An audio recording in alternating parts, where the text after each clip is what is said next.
대외 환경이 매우 불안하고 산업 전망도 부정적입니다. 안녕하세요. 여러분의 손실을 줄여주는 로스디펜더입니다.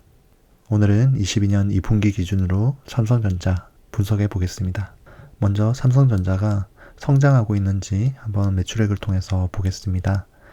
왼쪽 편을 보면 2017년부터 2022년까지 매출액이 나와 있습니다. 2017년에 240조 원, 2018년도에 244조 원, 2019년, 2020년도에는 230조 원, 237조 원으로 다소 저조한 모습을 보여주다가 2021년이 되면서 큰 폭으로 오르는 모습을 보여줍니다. 또 최근 4분기를 함께 했을 때 306조 원의 매출액이 나옵니다. 그만큼 삼성전자는 최근까지 성장을 하고 있었던 것을 알 수 있습니다. 오른쪽에는 최근 분기 매출액이니 참고하시고요. 다음으로 삼성전자의 수익성에 대해서 한번 보겠습니다. 먼저 영업이익 기준으로 2017년도 54조 원, 2018년도 59조 원으로 높은 영업이익을 기록했고요. 코로나가 확산된 2019년과 2020년도에는 영업이익이 28조 원과 36조 원으로 다소 취약한 모습을 보여줍니다. 21년도, 22년도가 되면서 52조 원과 최근 4분기 기준 58조 원으로 큰 폭으로 다시 회복한 모습을 볼 수가 있습니다. 그리고 오른편에 최근 4분기 영업이익과 순이익을 보면 21년 3쿼터에 최고점을 찍었고 그 이후에는 다소 내려온 상태에서 지체되고 있음을 볼 수 있습니다. 영업이익률을 보면 2017년, 2018년도에 가장 좋은 23에서 24%의 영업이익률을 냈고 코로나 시기에는 반 정도 급감해서 12에서 15%를 냈습니다. 그리고 21년도와 22년도에 오면서 19%의 영업이익률을 내고 있습니다. 그렇다면 매출액과 이익적인 부분이 향후에 어떻게 움직일지가 정말 중요할 텐데요. 뒤에서 살펴보도록 하겠습니다. 삼성전자의 이런 매출액과 이익은 대표적인 4가지 비즈니스에서 나온다고 보실 수 있습니다.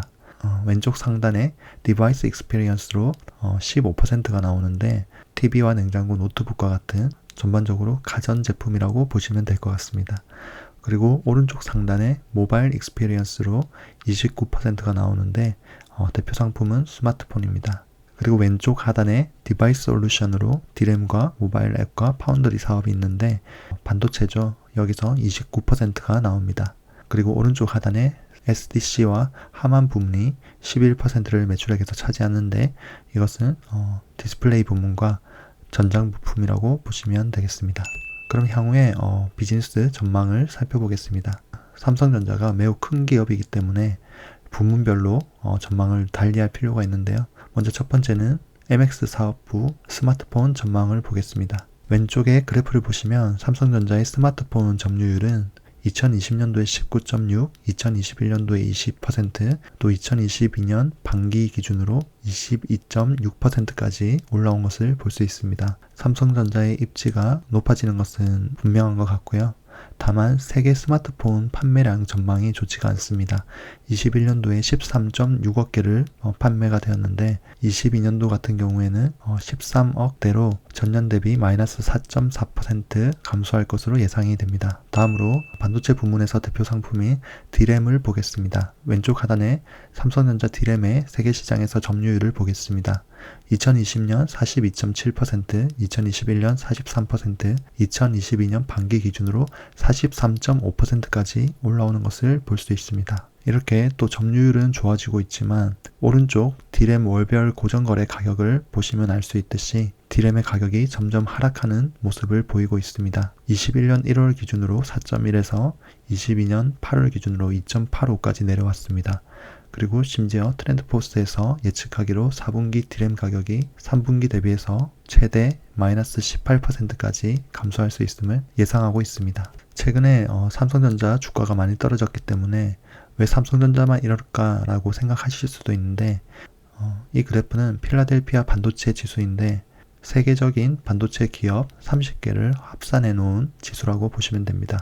여기서도 나타나듯이 2022년도 들어서면서 크게 하락하고 있는 모습을 알 수가 있습니다. 그래서 이것은 삼성전자만 하락하고 있는 것이 아니라 반도체 전반적으로 업황이 좋지 않으면서 크게 하락하고 있는 것을 볼 수 있습니다. 세 번째로 가전 부문의 대표 상품인 TV를 보겠습니다. 삼성전자의 TV 점유율은 2020년 31.9%, 21년 29.5%, 22년 반기 31.6%로 다소 하락했다가 다시 회복한 모습을 볼 수 있습니다. 삼성전자는 지금까지 16년 동안 TV 부문에서 세계 1위를 지켜왔고요. 세계 TV 판매량 전망도 좋지가 않습니다. 21년 2억 1354만 대에서 22년 예상치는 2억 876만 대로 전년 대비 마이너스 2.2% 감소할 것으로 예상됩니다. 네 번째로 삼성 디스플레이 사업 부문인 스마트폰 패널에 대해서 보겠습니다. 왼쪽 그래프는 삼성전자의 스마트폰 패널 점유율입니다. 2020년 44.8%, 2021년 51.4%로 점유율이 큰 폭으로 신장했습니다. 2022년 반기 51.1%로 그 점유율을 다소 유지하는 모습을 볼 수 있습니다. 삼성전자가 스마트폰 패널의 점유율이 50% 이상 된다는 것은 정말 좋은 소식이지만 세계 스마트폰 패널 판매량 전망은 좋지가 않습니다. 21년 15.4억대에서 22년 15억대로 전년 대비 마이너스 2.6% 감소할 것으로 예상되고 있습니다. 다섯 번째로 하만 사업 부문인 디지털 콕핏에 대해서 보겠습니다. 디지털 콕핏은 안전한 운전 환경을 제공하는 디지털 전기장치입니다. 삼성전자의 디지털 콕핏 세계 시장에서의 점유율은 20년도에 27.5%, 21년도에 25.3%, 22년 반기 기준으로 24.8%로 큰 폭으로 줄어드는 모습을 나타내고 있습니다.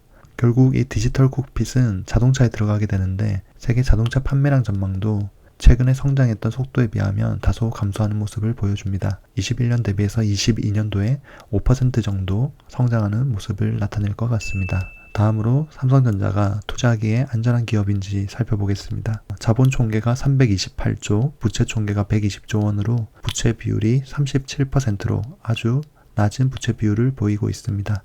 회사채의 신용 등급은 AA- 등급으로 채무 상환 능력이 매우 높은 상태입니다.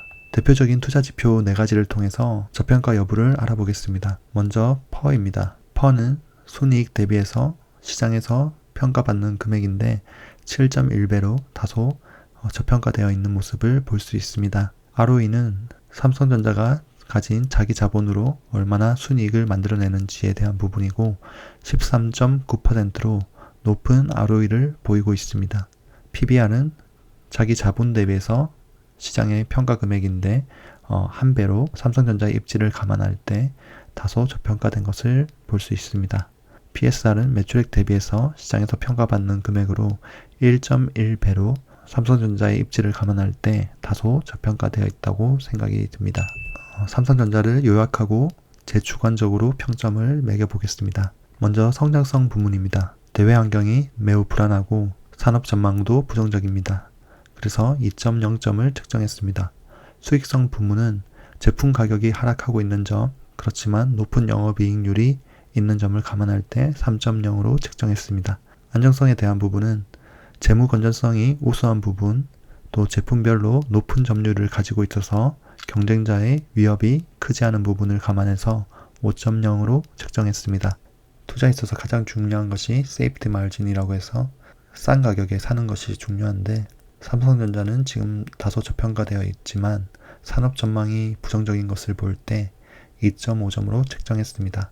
각 부문을 평균해서 종합점수 3.1점으로 측정했습니다. 오늘은 시가총액 1위 기업인 삼성전자에 대해서 한번 알아봤습니다. 구독과 좋아요 또 많은 공유 부탁드립니다. 감사합니다.